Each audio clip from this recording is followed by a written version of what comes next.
एक चरित्र है राजा भोज का। पृथ्वी के एक ऐसे राजा हुए, राजा भोज। एक माता अहिल्या बाई होलकर और दूसरे राजा भोज। ये दो शंकर के ऐसे उपासक हुए जिन्होंने अपने जीवन में एक काम करा कि शंकर भगवान के मंदिरों का जीर्णोद्धार करवाना और शंकर भगवान के मंदिरों का निर्माण करवाना।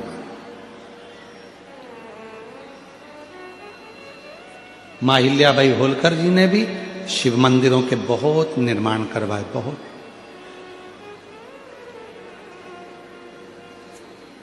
पर आज खुशी इस बात की है, एलईडी बंद पड़ी हैं, एलईडियां चालू करवाई है।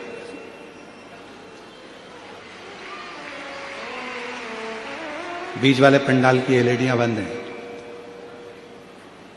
आज सबसे ज्यादा खुशी, सबसे ज्यादा प्रसन्नता इस बात की भी होती है कि मां अहिल्याबाई होलकर जी ने जिन मंदिरों का निर्माण करवाया, जिन मंदिरों को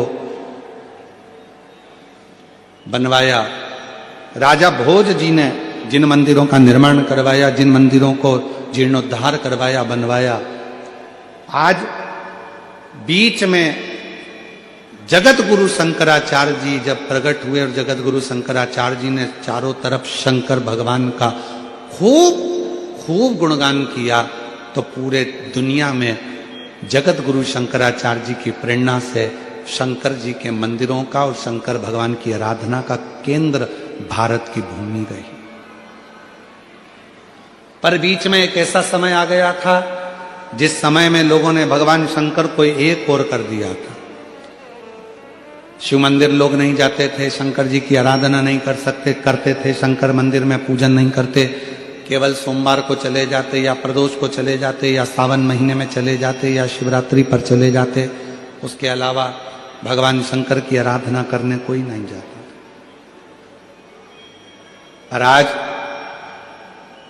जो मां अहिल्याबाई होलकर ने जो मंदिर बनवाए, जो राजा भोज जी ने मंदिर बनवाए, जो जगत गुरु शंकराचार्य जी ने अपना पथ निश्चित करा, आज देखकर बड़ी खुशी होती है कि पूरे भारत की मेरी जीजियां, मेरे जीजा, मेरी बेटियां, बेटे और मेरे बुजुर्ग माँ बाप आज जिन शंकर जी के मंदिर में लोग ताला लगाकर रखते थे, आज शंकर जी के मंदिर में अपार भीड़ पड़ी हुई है।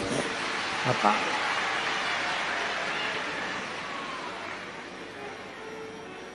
भीड़ पड़ी। शिव मंदिर तक लोगों ने जाना प्रारंभ किया और आज लोगों का दुख अपने आप मिटना धीरे धीरे प्रारंभ हुआ। क्यों? अगर मौका मिले तो गीता प्रेस गोरखपुर की शिव महापुराण लेकर आना और अपने घर में बैठकर पढ़ना। उसमें गीता प्रेस गोरखपुर की शिव महापुराण को पढ़कर देखना, तुमरुका जी भगवान शंकर के सम्मुख में, ईसर गोरा के सम्मुख में चंचुला देवी के पति को प्रेत योनि से मुक्त होने के लिए शिव महापुराण की कथा कहते हैं।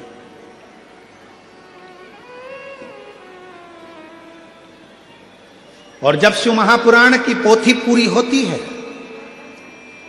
शिव महापुराण की कथा जब पूरी होती है, तो भगवान शंकर भगवान ने तुमरुका जी से कहा कि मांगो, इस कथा के विराम पर मैं आपको दक्षिणा क्या दूं? क्या दक्षिणा दूं मैं आपको? शिव पुराण विराम हुई है, इसकी दक्षिणा मैं आपको क्या दूं? तब तुमरुका जी ने कहा, बाबा बस एक वर दे दो।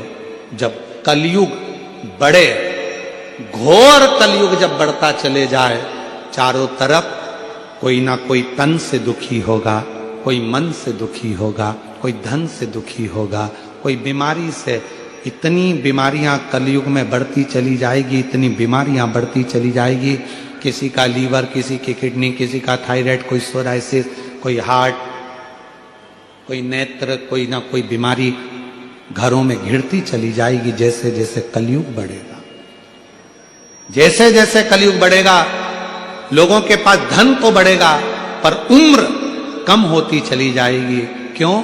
क्योंकि बीमारियां घिरती चली जाएगी। किसी को नहीं मालूम पड़ेगा कि जवान से जवान व्यक्ति भी अपने प्राणों को छोड़कर जाने लगेंगे।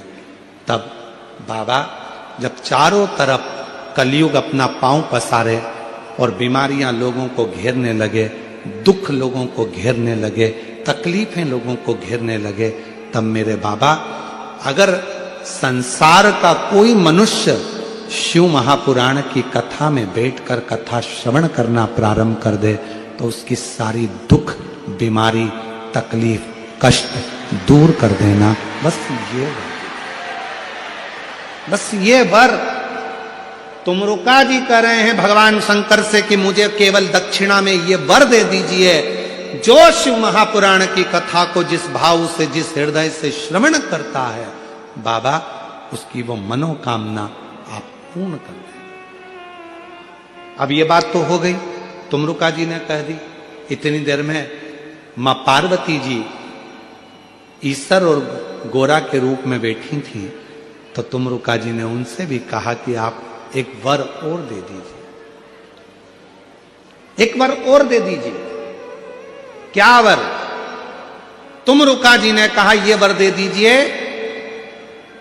कोई कन्या, कोई स्त्री, कोई नारी जिस भाव से कथा को सुनती है, मान लो वो अखंड सौभाग्यवती होकर कथा सुने तो भी वो अपने पति के लोक को जाए, और मान लो कोई बेधव्य हो गई, पति चला भी गया, या किसी की जिंदगी में कोई कुंवारा भी रह गई और उसका विवाह नहीं हुआ, तो भी अगर वो शिव महापुराण की कथा श्रवण कर ले तो उसको अपने पति और पिता शिवलोक की प्राप्ति हो, वो भटके नहीं।